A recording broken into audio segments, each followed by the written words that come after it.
Swift parrots are a bit of a unique species when it comes to protecting them because their habitat that they use changes each year depending on where the flowering events are of their key foraging species. It's really important to supplement the existing protected habitat that there is for swift parrots in the public reserve system in any way that we can, and one of those ways is by connecting with private landholders who put protections over that land that they steward. And the best way to do that is through covenanting. I'm Alice. I am a Senior Project Officer with the Biodiversity team at NRM South. We are working on the Saving Swift Parrots project, which is funded by the federal government.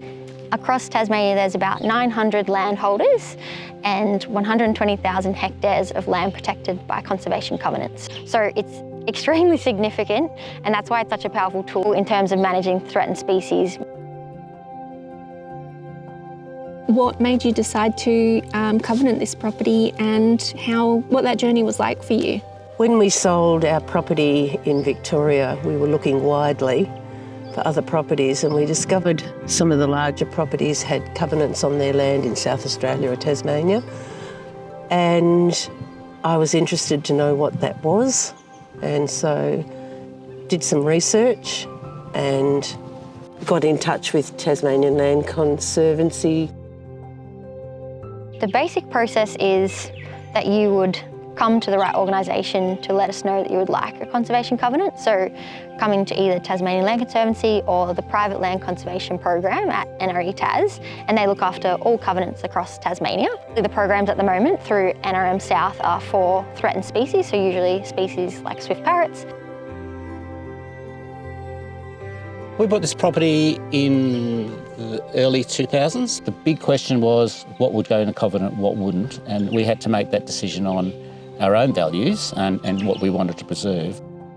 Once you purchased the land, what was it like going through that covenanting process? Really, it's a long-winded, very slow process, but I had heaps of help from everybody in the organisation. Working with NRM South and TLC has been very, very supportive. It's a combination of the people and the resources that they supply. The people have been willing to respond to any of our queries at any moment and have provided resources such as booklets on weeds and what to look for, what plants to plant and how to go about that. But for me, the major benefit was really walking through the property with those people from those organisations to see exactly what we had and have that pointed out. Really, it's been a very positive experience. Working with organisations like NRM South and the Tasmanian Land Conservancy has been a really, really good experience. Firstly, once we were told we might get the covenant, we had people come here and assess the land. And that was for us groundbreaking, because we have seen swift parrot here on a regular basis. We've probably seen them 3 or 4 times in the time that we've been here. In terms of other animals, we've been part of the devil facial tumour program, eastern bar bandicoots and wedge-tailed eagles that use this area. So all these are amazing icons, I guess, in terms of wildlife, but also endangered and need as much support as they can. So we love living here and knowing that they're here with us. What species do you see this as protecting in that covenant?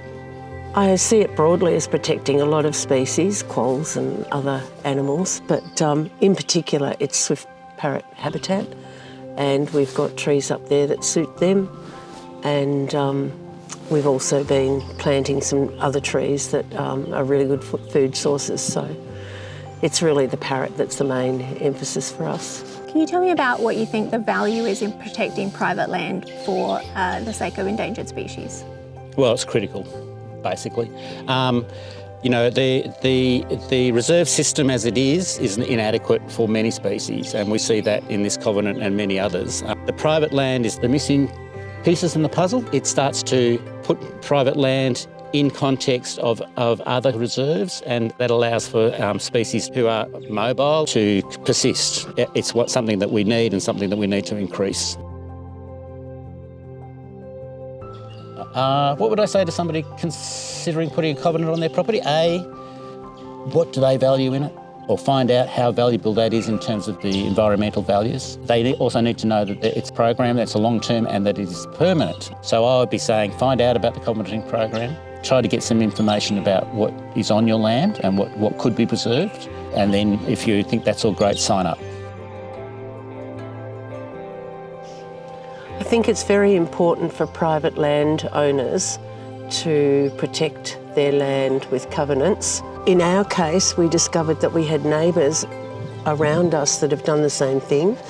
So I suddenly had this feeling that we weren't alone, but that we'd created quite a large zone. I'd certainly be encouraging everyone to think about it because every little bit helps. We looked actually at a lot of properties and we came to this one and there was something that was just calling me and we bought it. And I have never looked back. It's fantastic. It's just been the best experience of my life, actually. We just want to support landholders for what they would like to achieve. If we didn't have organisations like NRM South, then we wouldn't be able to do this work.